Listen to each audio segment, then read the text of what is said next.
My name is Daisy Morgan. I am 28 years old, and I live in California. I stood in the middle of the crowded stadium, wearing my heavy black graduation gown. The air smelled like cheap perfume and nervous sweat. I was about to receive my PhD, but my hands were shaking for a different reason. I had just checked my phone, hoping for a good job or "we are proud of you" from my parents. Instead, I saw a text from my dad. It read, "Don't expect help, you're on your own now." I felt like I had been punched in the stomach. Even today, after all my hard work, he still wanted to make me feel small. He wanted me to feel desperate and dependent. I looked up at the stands. I saw him sitting there with his arms crossed, looking bored. He thought he was teaching me a lesson about money. But then my phone buzzed again. It was a call from Mark, my chief financial officer. I shouldn't have answered right before walking on stage, but I did. "Daisy," he yelled, his voice shaking with adrenaline. "It happened. The market just opened. The IPO hit 6 billion. You are officially a billionaire." I froze. My dad thought he was cutting off a broke student. He didn't know he was looking at the owner of a $6 billion tech empire. And the whole world was about to find out. But before I tell you how everything flipped, like and subscribe, drop a comment. Where are you watching from? My name is Daisy Morgan. I am 28 years old. I learned very early in my life that there are two types of children. There are the children who make their parents smile simply by entering a room. These children are light, easy, and uncomplicated. They like the things they're supposed to like. They play catch. They wear the nice clothes. They laugh at the right times. Then there are children like me. I was not light. I was heavy with questions. I was not easy. I was complicated. And when I entered a room, my parents didn't smile. They sighed. They called me intense. It started when I was 7 years old. We were living in a small, beige house in a suburb of California. It was a normal neighborhood. Everyone had a green lawn. Everyone had a dog. My father worked in insurance, and my mother worked part-time at a bakery. They liked things to be standard. They liked to fit in. One afternoon, my mother bought me a coloring book. It was a simple book with pictures of farm animals. She gave me a box of crayons and set me at the kitchen table. "Just have fun, Daisy," she said. "Make it pretty." She went back to washing dishes. She expected me to color the barn red and the pig pink. She expected me to finish a page in 10 minutes and ask for a snack. But I didn't do that. I looked at the picture of the barn. I noticed that the perspective was wrong. The lines of the roof didn't match the lines of the walls. It bothered me. It didn't look like a building that could stand up. So, I took my black crayon and I started to redraw the structural beams. I drew extra lines to show where the support should be. I shaded the ground to show the angle of the sun. I worked for 2 hours. I was sweating. I was biting my tongue in concentration. I wasn't playing, I was fixing the problem. When my mother came back, she looked at the page. She didn't see creativity. She saw a mess of black lines. She saw a child who couldn't follow instructions. "Daisy," she said, her voice full of disappointment. "Why did you ruin it? Why couldn't you just color the pig pink? Why do you have to make everything so complicated?" "The barn was going to fall down, Mom," I explained seriously. "I had to fix the beams." She looked at me like I was an alien. She called my father into the kitchen. "Look at this," she whispered to him. "She's doing it again. She's so intense. It's just a coloring book and she turns it into a construction project." My father looked at me. He had a beer in his hand. He looked tired.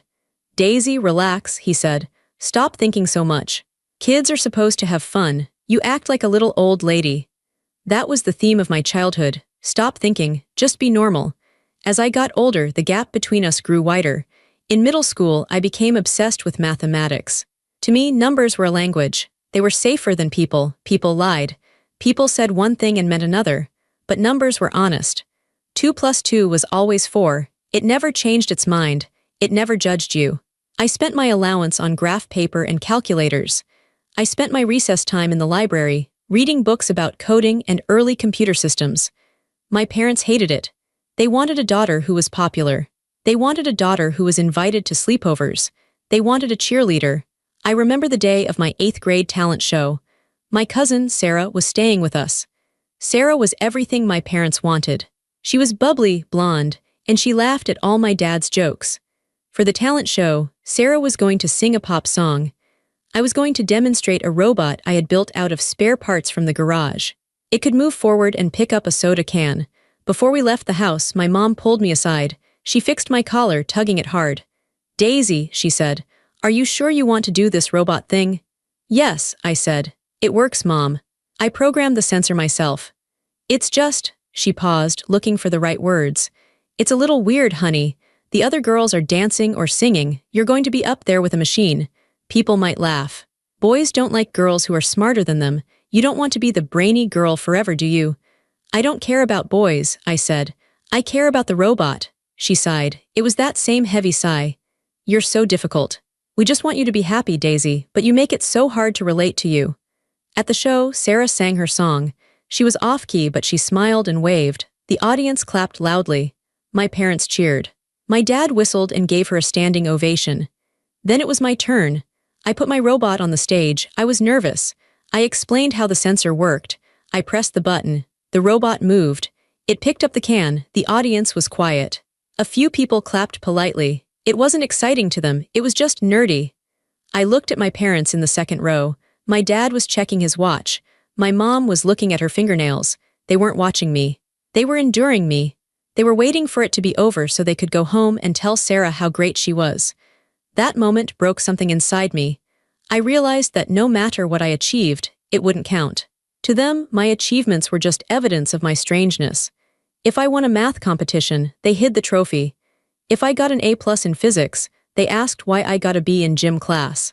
By the time I reached high school, I stopped trying to share my life with them. I became a ghost in my own house. I ate dinner quickly and went to my room. I worked on my code until my eyes burned. I knew I had to get out. I knew I had to leave this town where being smart was treated like a disease. I applied to the best universities in the country. I did it secretly. I forged their signatures on the application forms because I knew they wouldn't help me. When the acceptance letter came from the PhD program, a direct track from my undergraduate work, I put it on the kitchen table. It was a full scholarship. It was a golden ticket. "I'm leaving," I told them. "I'm going to get my doctorate in computer science." My father laughed. He didn't mean to be cruel, perhaps, but it felt cruel. "A doctorate? You, Daisy, you can barely remember to take out the trash. You're going to be a professional student. When are you going to get a real job?" "This is my path," I said, keeping my voice steady. "Fine," my dad said. "Go, but don't come crying to us when it gets too hard. We are done raising you. You're on your own out there." I packed my bags the next morning. As I drove away, I looked in the rearview mirror. They weren't standing on the porch to wave goodbye. The front door was closed. They were inside, probably watching TV, probably relieved that their intense daughter was finally gone. I didn't cry. I turned the radio up. I told myself I didn't need them. But deep down, the little girl inside me was still screaming, begging them to run out of the house and tell me not to go. They never did. The university was a different world. For the first time, I wasn't the weird one. I was surrounded by people who loved data as much as I did. But while I found my intellectual home, I lost my financial safety net. My parents were true to their word. They didn't send a dime. I lived in a tiny studio apartment that smelled like mildew. The carpet was sticky.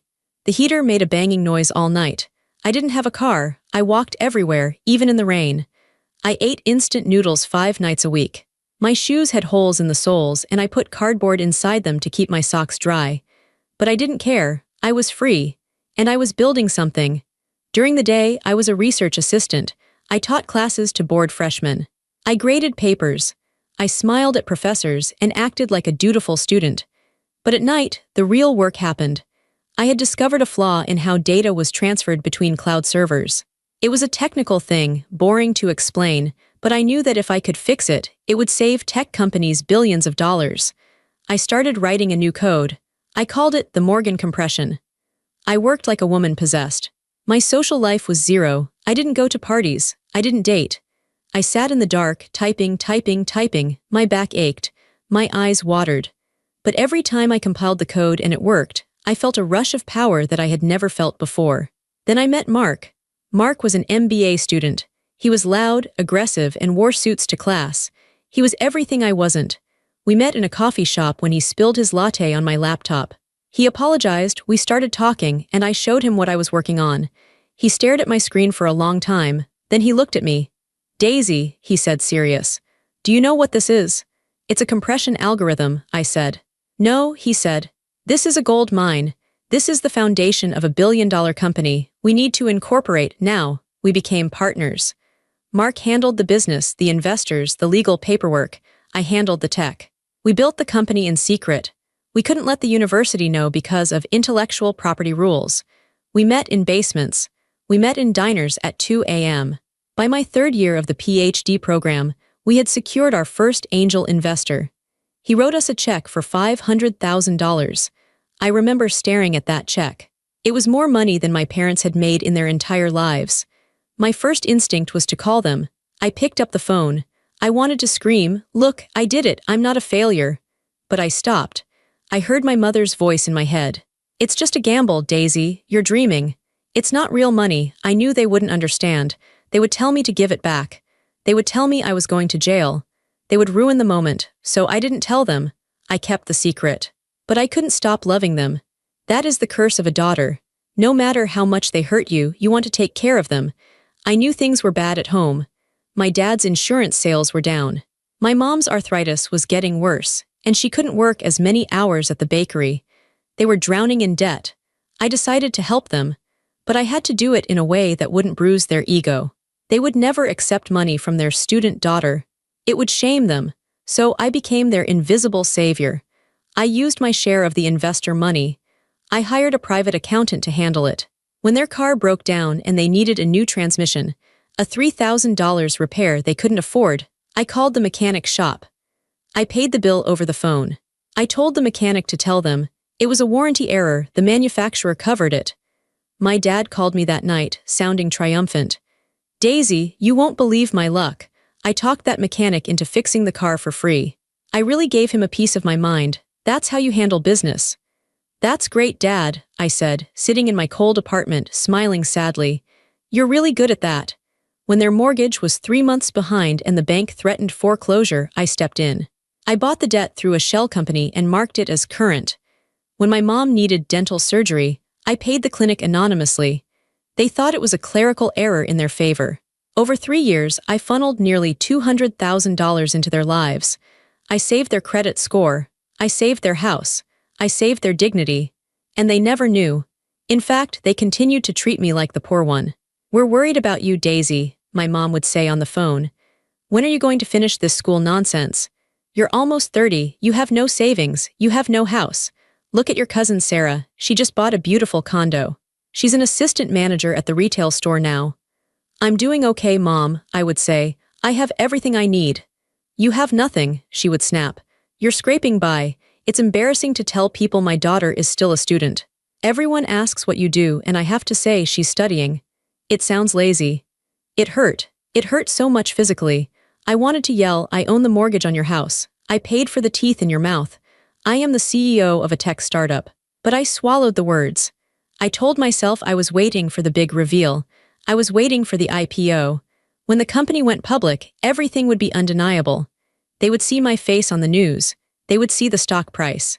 And then, finally, they would have to respect me. I held on to that hope like a lifeline. I worked harder. I slept less. We prepared for the IPO. It was scheduled for the same day as my graduation. It was going to be the perfect day. The day I got my title doctor, and the day I got my title billionaire. I didn't know that my parents had one last insult waiting for me. I didn't know that before the triumph, there would be a final, crushing betrayal. The morning of graduation day broke with a fierce, blinding sun. I woke up at 5 a.m. I couldn't sleep. My stomach was twisting in knots. Today was the day. I stood in front of the cracked mirror in my bathroom. I looked at myself. I looked tired. My skin was pale. My eyes were red from lack of sleep. I didn't look like a billionaire. I didn't look like a powerful CEO. I looked like Daisy, the girl who tried too hard. I put on a simple white dress. I didn't have money for fancy clothes. All my cash was tied up in the company equity. I put on the heavy black doctoral gown. I adjusted the velvet hood. "Dr. Daisy Morgan," I said it out loud. It sounded good. I drove my beat-up Honda to the stadium. The steering wheel shook in my hands. I parked far away to save money on the premium spots, a habit I couldn't break. I walked a mile to the entrance, sweating under the gown. I saw my parents' car waiting near the gate. My heart did that familiar jump, a mix of hope and fear. I walked up to them. My dad was wearing his gray suit, the one he wore to funerals. It was tight around the middle. My mom was wearing a floral dress that looked faded. They looked small, they looked older. "Hi Mom, hi Dad," I said, trying to sound cheerful. My dad looked at his watch. "You're late," he said. "We've been standing here for 10 minutes. "I'm sorry," I said. "Traffic was bad." My mom reached out and brushed lint off my gown. She frowned. "You didn't iron this. It looks like you slept in it.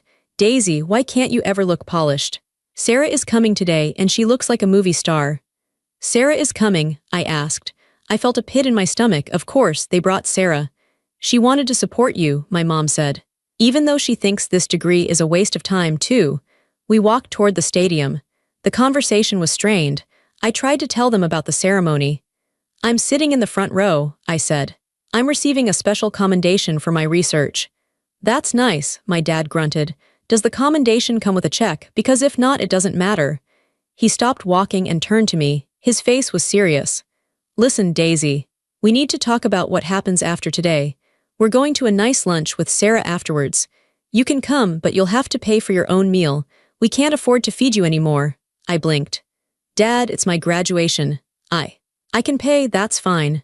"Good," he said. "Because things are tight, we have bills, you wouldn't understand." "I understand more than you know," I thought. "I paid your bills." We separated at the gate. They went to the family seating. I went to the graduate holding area. I found my seat. It was a metal folding chair in the middle of a football field.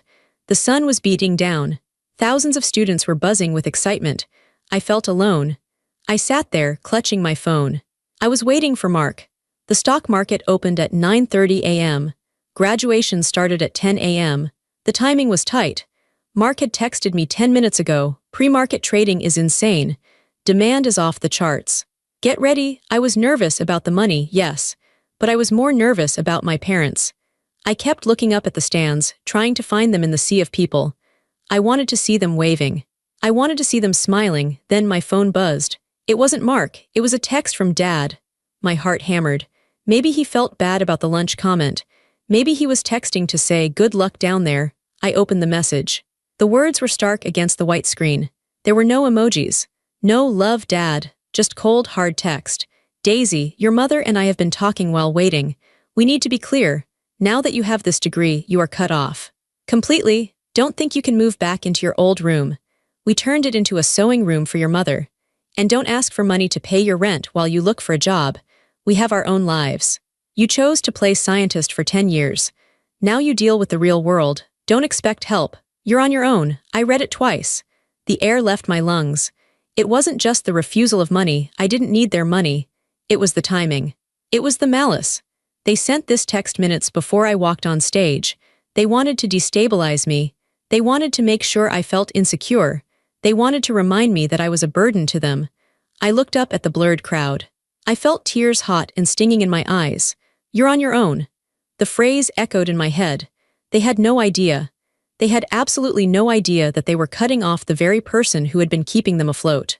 They thought they were kicking a beggar to the curb. I felt a wave of nausea. I felt stupid. All those years of secret payments, all those years of hoping, and this was the result, a text message. I almost dropped the phone. I wanted to leave. I wanted to run away and hide. But then the phone buzzed again, and again, and again. It started vibrating violently in my hand. The screen lit up. It was Mark calling. And under his name, a notification from a news app popped up. "Breaking, Morgan Technologies IPO shatters records." I stared at it. The tears in my eyes didn't fall. They froze. My sadness didn't disappear, but it changed. It hardened. It turned into something cold and sharp. I looked at the phone. I looked at the text from my dad one last time. "Don't expect help." "Okay, Dad," I whispered to the empty air. "I won't." I swiped the screen to answer Mark. The ringtone was piercing. I had forgotten to silence it. A few heads turned in my direction. "Hello," I said. My voice sounded strange to my own ears, distant, robotic. "Daisy," Mark's voice was a roar. I had to pull the phone away. "Are you sitting down? Tell me you are sitting down." "I'm sitting," I said. "Mark, what is the number?" "The opening bell just rang," Mark shouted. The stock opened at 40. It jumped to 50 in 3 seconds. "Daisy, the institutional investors are fighting over it. The market cap just crossed $6 billion. I closed my eyes. $6 billion. Your equity, Mark continued, breathless. Your 51% stake. Do the math, Daisy. You are worth over $3 billion. Right now, today, you are one of the richest women in America. The world went silent. The noise of the graduation band faded. The chatter of the students disappeared. I was in a bubble of silence. 3 billion, it wasn't just money, it was freedom, it was power. It was a fortress that no one could ever knock down again. The press is going crazy, Mark said. They know you're at the graduation. CNN is live, they are sending crews. Daisy, you need to be ready, your life just changed. I'm ready, I said. I hung up. I sat there, and for the first time in my life I didn't feel small. I felt heavy. I felt like a planet. Around me the whisper began. It started with the student to my left. He was looking at his phone, mouth open. He looked at me, then back at his phone. Holy, he whispered. He nudged the girl next to him. Look at this, is that her? Is that Daisy Morgan? The girl looked. She gasped. That's her, that's the girl in the white dress. The ripple spread. Phones were lifted. People were pointing. The buzz grew louder than the commencement speaker on the stage. Then I saw the movement in the aisle. My parents were coming down. They looked angry. My dad was red-faced, marching past the security guard. He clearly thought I was causing a scene by being on my phone. He thought I was embarrassing the family again. He reached the velvet rope. Daisy, he yelled. His voice was sharp, cutting through the murmurs near us. Put that phone away, have you no respect? He was performing. He wanted everyone to see him parenting the unruly daughter.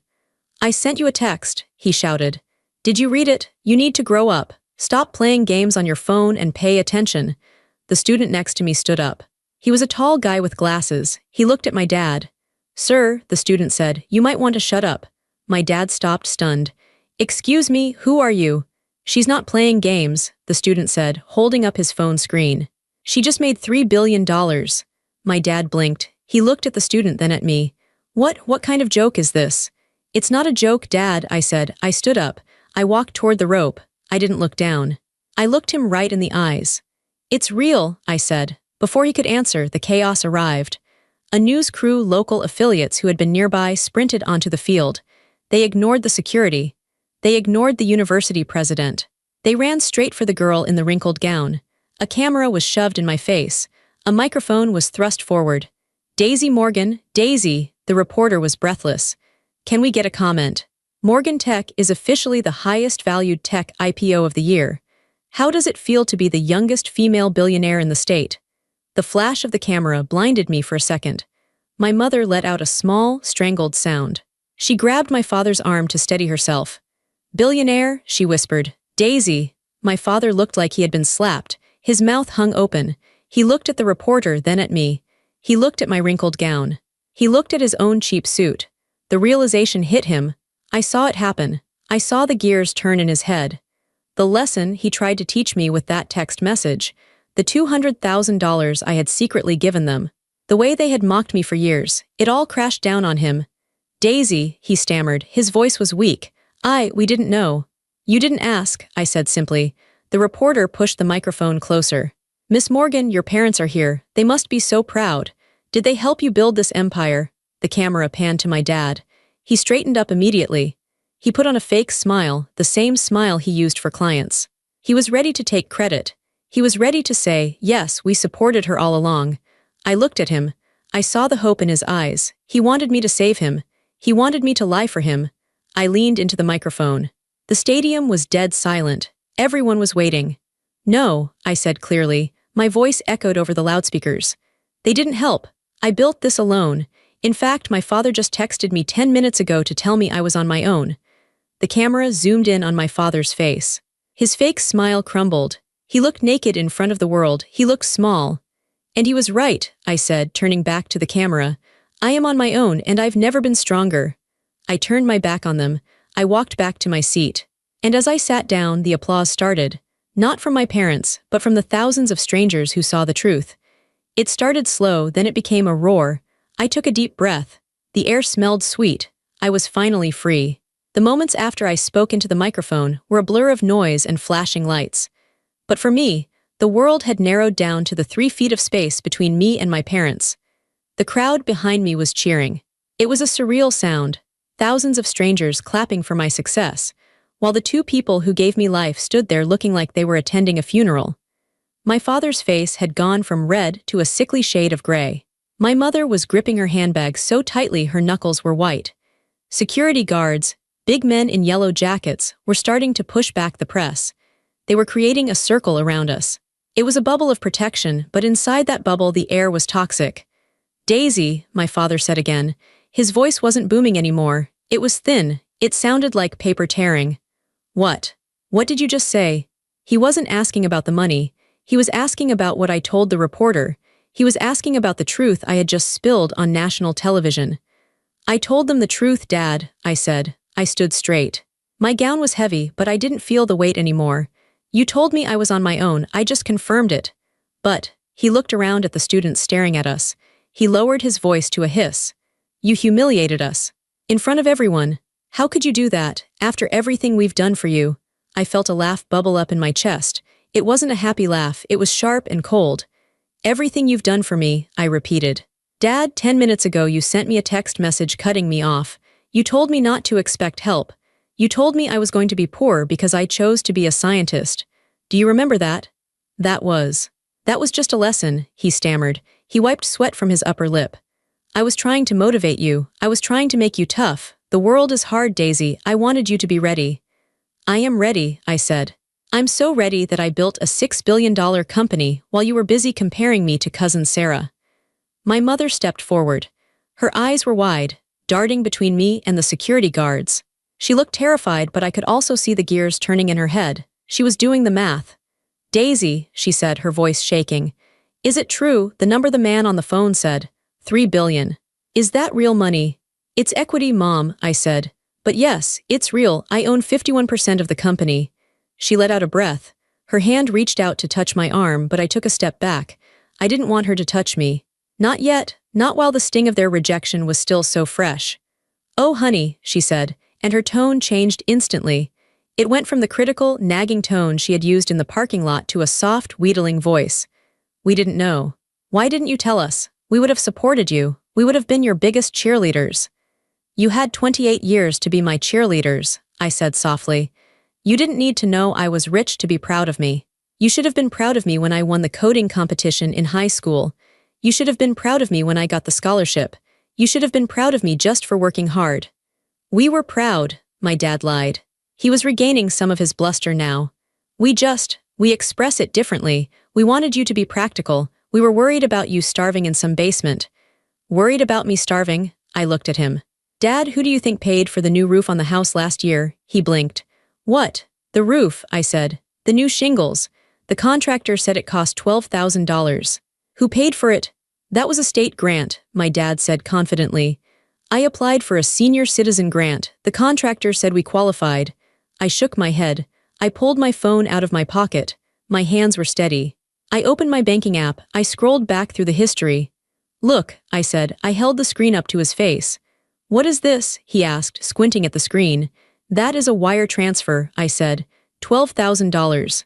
"From DM Holdings." "That's me, Daisy Morgan Holdings. I paid the contractor. I told him to tell you it was a grant because I knew you would never take money from your failure of a daughter." He stared at the screen. His mouth opened, but no sound came out. "And the car," I continued. I scrolled to another transaction. "The transmission repair, $3,000. You told everyone you talked the mechanic into doing it for free because you're such a good negotiator." "You didn't, I paid him over the phone." My mother gasped. She put her hand over her mouth. "The dental surgery," she whispered, "when I got my implants." $8,000, I said. "Paid by me." I told the clinic to mark it as a clerical error. "And the credit card debt," I said, looking at my father.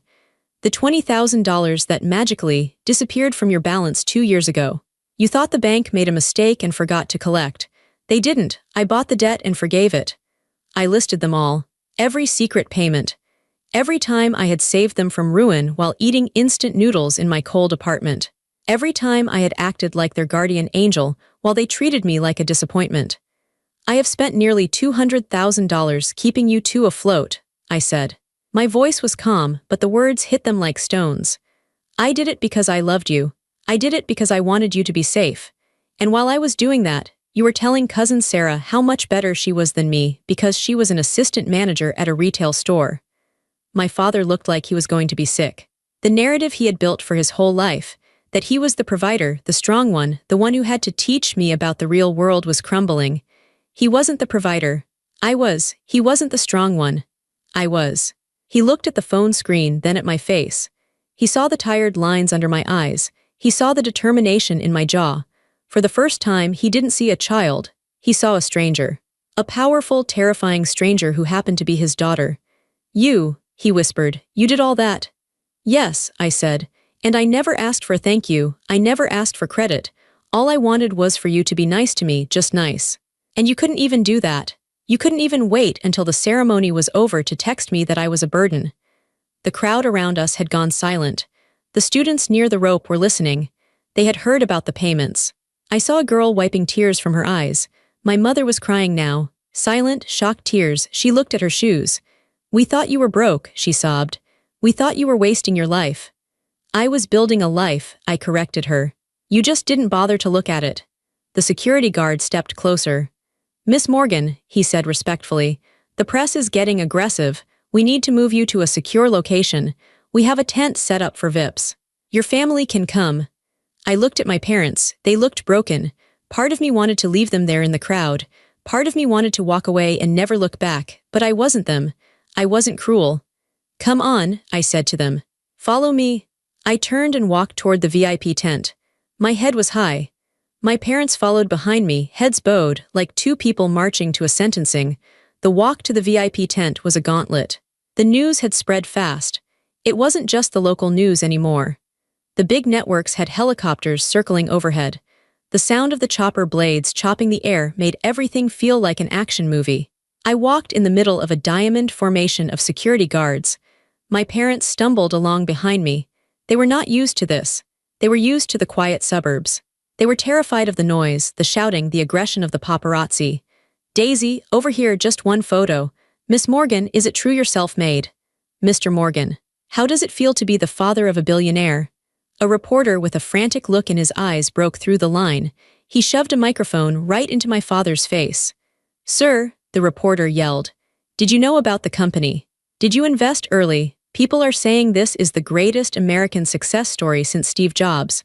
What was your role? My father stopped walking. He looked like a deer in headlights. The camera lens was inches from his nose. This was the moment. This was the moment where he could have lied.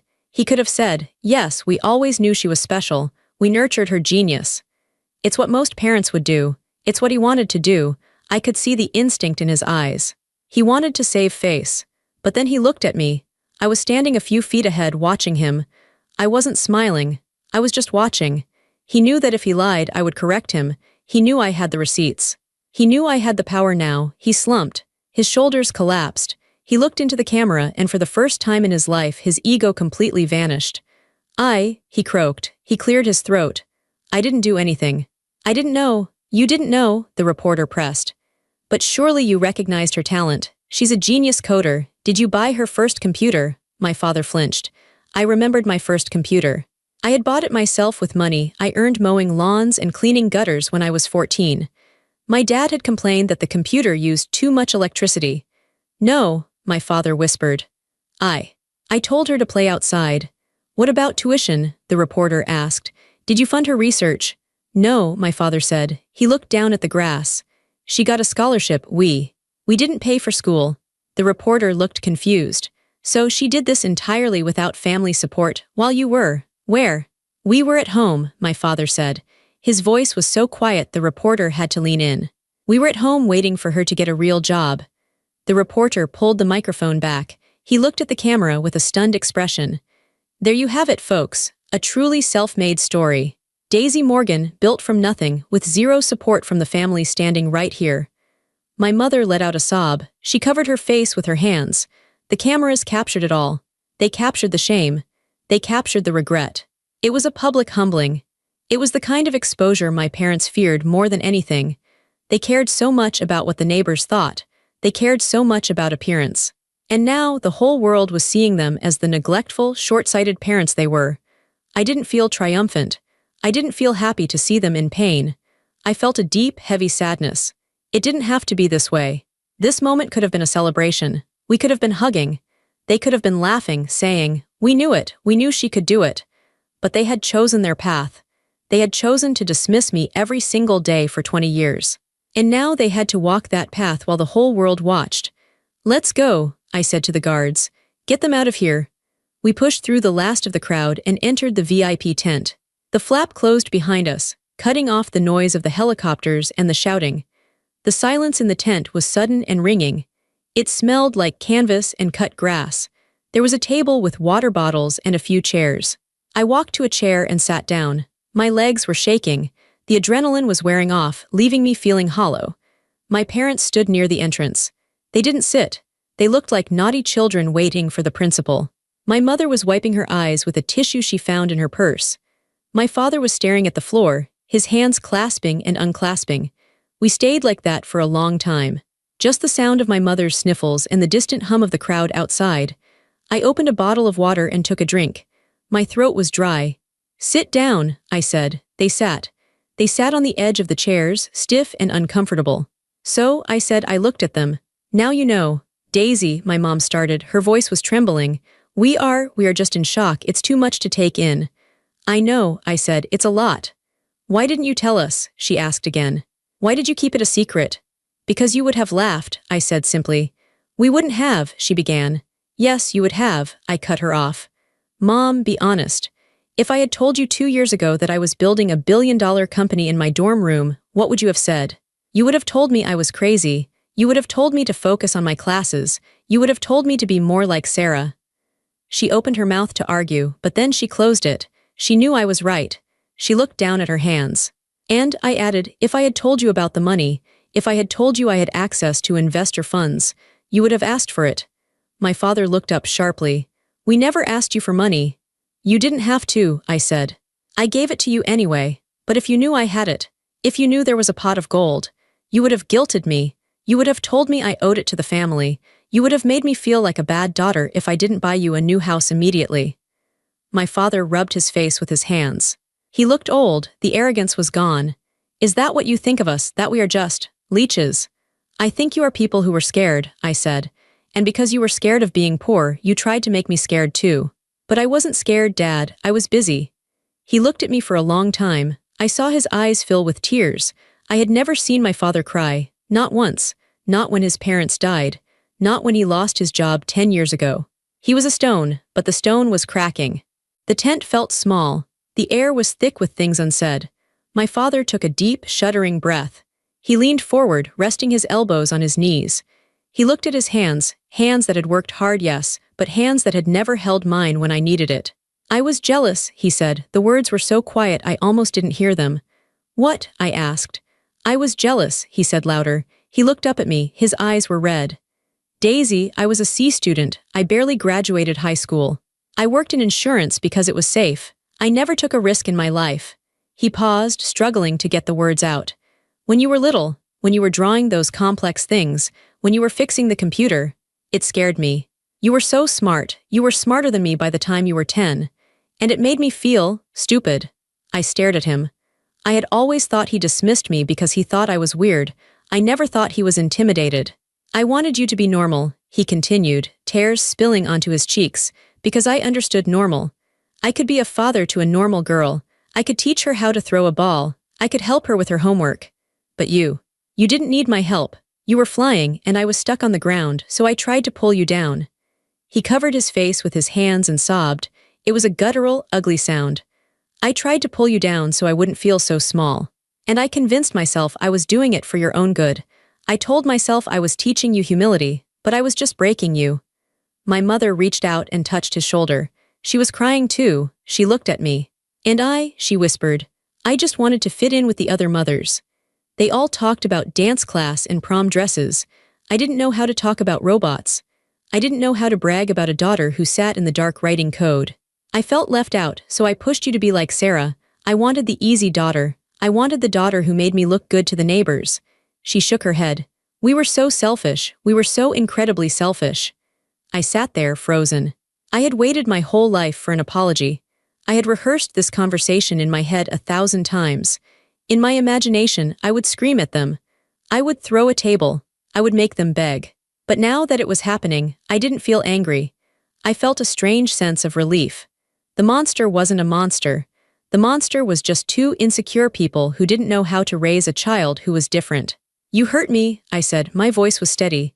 You hurt me more than anyone else in the world. You made me feel like I was unlovable. I know, my dad sobbed.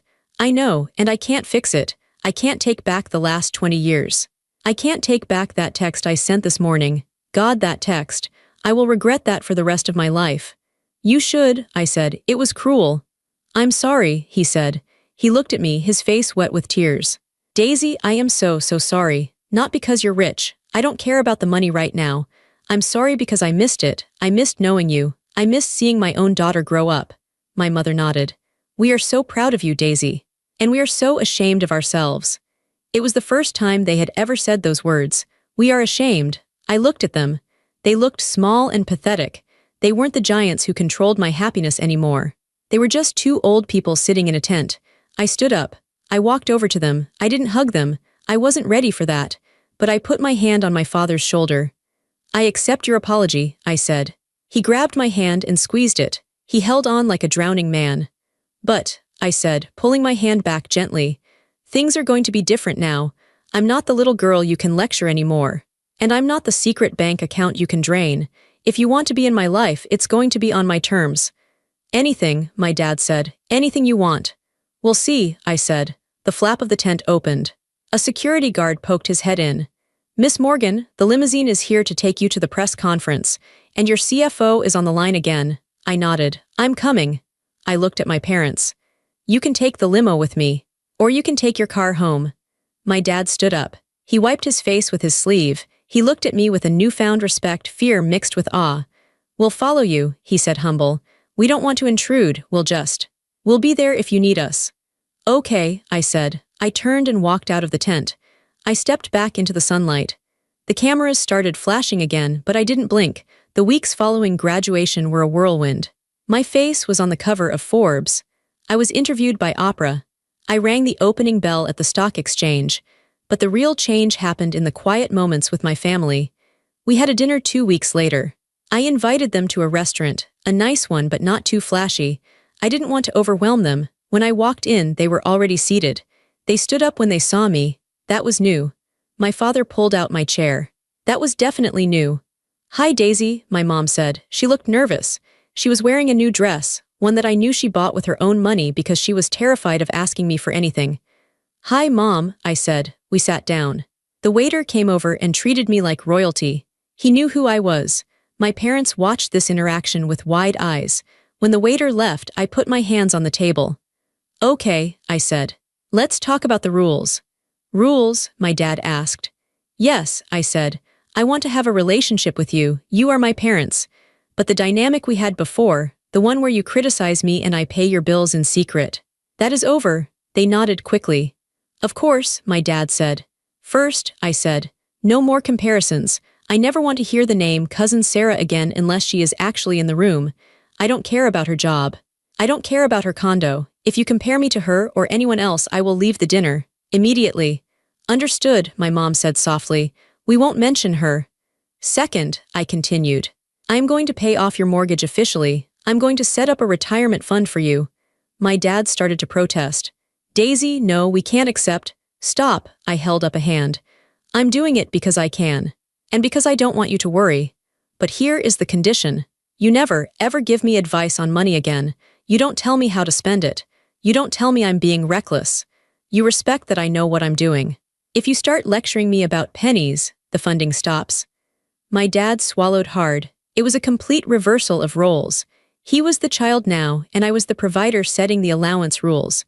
It was humbling for him, but he nodded. I promise, he said. I trust you, Daisy. You obviously know more than I do. And third, I said, my voice softening, I need you to get to know me, the real me, not the daughter you wanted, but the daughter you have. I want you to ask me about my work, and I want you to actually listen to the answer. I don't want you to glaze over. I want you to try to understand what I do. We will, my mom said. She reached across the table and took my hand. We bought a book, she said shyly. Coding for Beginners. Your dad and I are reading it. It's hard, but we want to understand what you built. I felt a lump in my throat. That was the sweetest thing they had ever done. Thank you, I said. The dinner was awkward at times. Old habits are hard to break. My dad almost made a comment about my choice of appetizer being too fancy, but he caught himself. He stopped, took a breath, and said, "It looks delicious." I saw them trying. That was all I asked for. I realized that night that they would never fully understand my world. They would never be comfortable with the billions. They would always be small-town people who liked coupon cutting and simple things. And that was okay. I didn't need them to be like me. I just needed them to respect me. I had spent my whole life shrinking to fit into their box. I had tried to make myself smaller so I wouldn't intimidate them, but I had finally burst out of the box. I was huge now. I took up space. And surprisingly, they were learning to make room for me. My dad asked me about the stock market later that night. He didn't lecture. He asked, "Daisy, why does the price fluctuate like that?" I explained it to him. He listened. He nodded. He looked at me with a mixture of confusion and pride. "You're a smart kid, Daisy," he said. "I know, Dad," I smiled. I always was. 6 months later, I was standing in my new office. It was on the top floor of a skyscraper in San Francisco. The walls were glass. I could see the ocean. I could see the bridges. I was holding a framed photo. It was a picture from my graduation. In the photo, I was looking at the camera, chin up, defiant. My parents were in the background, looking shocked. I kept it on my desk as a reminder. A reminder that family is complicated. A reminder that people can love you and still hurt you deeply. A reminder that sometimes, the people who are supposed to support you are the ones holding you back. I put the photo down and walked to the window. I looked at my reflection in the glass. I saw a woman who was tired but happy. I saw a woman who wore what she wanted, said what she wanted, and built what she wanted. I thought about all the people out there who are like I was. Maybe you are the weird kid in your family. Maybe you are the artist in a family of accountants. Maybe you are the quiet one in a family of loudmouths. Maybe your parents make you feel small. Maybe they compare you to your cousin or your brother or the neighbor's kid. Maybe they tell you that your dreams are stupid. Maybe they tell you to be realistic. Maybe they cut you off. I want to speak directly to you. It hurts. I know it hurts. You want their approval more than anything. You want them to look at you and say, "Good job." You might spend years working yourself to the bone just to get that one nod of validation. But here is the truth I learned. You cannot force them to see you. You can shout, you can cry, you can win awards, you can make billions of dollars.